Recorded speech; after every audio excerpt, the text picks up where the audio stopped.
La Polizia di Stato di Udine continua con i controlli ad alto impatto in tutta la provincia. Nelle ultime 2 settimane sono stati intensificati infatti i controlli nelle aree urbane, nei parchi e nelle zone considerate più critiche nei diversi territori della provincia. Nello specifico, queste attività si sono svolte venerdì 27 febbraio a Gemona del Friuli e a Trasaghis, sabato 28 febbraio a Tolmezzo, martedì 3 marzo a Udine e mercoledì 4 marzo a Pradamano.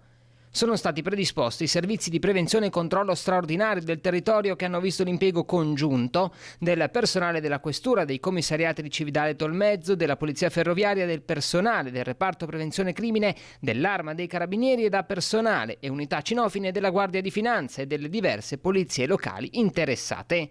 Nel corso dei servizi citati sono state identificate 496 persone e 170 veicoli e sono stati controllati 15 esercizi pubblici. A Udine, in particolare, in Borgo Stazione un cittadino marocchino è stato segnalato ai sensi dell'articolo 75 poiché trovato in possesso di sostanze stupefacenti, mentre a Tolmezzo e Gemona del Friuli sono state elevate 7 sanzioni per violazione del codice della strada.